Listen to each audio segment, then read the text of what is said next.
গাড়ি যখন চলবে তখন তো অবশ্যই বিভিন্ন যন্ত্রাংশের সিল চলে যাবে, এটাই স্বাভাবিক। তো আমাদের কোম্পানি এই গাড়িটা সিল চলে গেছে সুইফলের। তো আমি আসলাম সুইফলটা সিলগুলো পাল্টানোর জন্য। তো মজার বিষয় হলো যে আইসা যেটা দেখলাম ওটার জন্য মোটেও প্রস্তুত ছিলাম না। আসলে কিছু কিছু সহজ কাজ আমাদের কিছু অজান্তে ভুলের কারণে কঠিন হয়ে যায়। যেমন গতকাল রাত্রে আমাদের অপারেটর ভাই যখন গাড়িটা ড্রাইভ করেন তখন ওনার সুইফলের সিল চলে যায়, কিন্তু মজার বিষয় হচ্ছে যে উনি বুঝতে পারেন যে ওনার সুইফলের সিল চলে গেছে, যার কারণে পুরো হাইড্রোলিকের ট্যাঙ্কি খালি হয়ে গেছে। পুরা যে খালি হয়েছে এমন না, বিষয়টা হলো যে হাইড্রোলিক শর্ট ছিল, মনে হয় সম্ভবত 50 লিটার মতন খালি হয়েছে। খালি হওয়ার পরে গাড়ি রয়ে গেছে মির্কির ব্যারাম।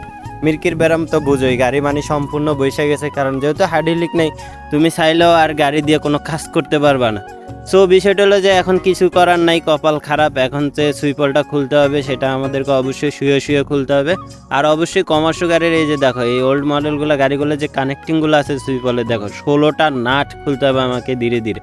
আরও মজার বিষয় হলো এগুলো কিন্তু মানে খুব গুডি দিয়ে বা অনেক সহজভাবে খোলা যায় না, তারপরেও তোমাকে সহজভাবেই খুলতে হবে। যেহেতু অভিজ্ঞ সমস্যা না, আলহামদুলিল্লাহ ওগুলো খুলতেই হবে, ওগুলো খুলতে খুলতেই কিন্তু জীবন। আরেকটা মজার বিষয় হলো তোমরা অনেকেই হয়তো এখন ফতুয়া দিবা যে ভাই এভাবে না খুইলা ওইভাবে খুলতেন মাটি খুঁড়া। আমি তো তোমাদেরকে আগেই খুইলা বলছি যে দেখো মাটি খুঁড়া যদি আমি আজকে খুলতাম তাহলে আমি দাঁড়ায় দাঁড়ায় কাজ করতে পারতাম, সংক্ষেপে আমার খুব সহজ হইতো। কিন্তু কিছুই করার নাই, নসিব এতটাই খারাপ যে আমাদের অপারেটর বাইক পুরো হাইড্রোলিকের ট্যাঙ্কি খালি হয়ে গেছে ওনার অজান্তে। উনি আসলে ব্যাপারটা বুঝতে পারে নাই যে এত পরিমাণ হাইড্রোলিক সুইফল দিয়ে পড়ে যাব।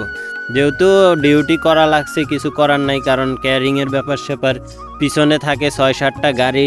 একজন অপারেটর কতটা প্যারায় থাকে একমাত্র ক্যারিং যারা ড্রাইভিং করে তারা বুঝতে পারে, কারণ তোমার পিছে 10টা গাড়ি থাকে, কন্ডাক্টরের ক্যাঁকে থাকে, অনেক ঝামেলা থাকে। তো যাই হোক, বিষয়টা হলো যে এখন কি করার আছে, এখন কষ্ট করে হইলো এই সুইপলটা আমাকে কি করতে হবে, খুলে সিল পাল্টাইতে হবে। আরেকটা মজার বিষয় হলো যে দেখো তোমরা হয়তো অনেকেই বলবা যে ভাই আপনি যেটাই যান ওটা সমস্যা, আসলে বিষয়টা ওরকম না। আমি যেটাই যাই ওটা সমস্যা ঠিক আছে, কিন্তু সমস্যার সমাধান করে তারপর আসি। তো তোমরা আমার যে ভিডিওগুলো দেখো এগুলো কিন্তু বিভিন্ন সময়ের, প্রতিদিনের না। এই যে এই ভিডিওটা কবের আমি তোমাদেরকে বলি, এটা মেবি আজ থেকে মনে সম্ভবত 6-7 মাস হয়ে যাইব, কিন্তু তারপরেও তোমরা অনেকে আজকে দেখে মানে আবল তাবল কমেন্ট করবো। তো এগুলো থেকে বিরত থাকো, বোঝার চেষ্টা করো।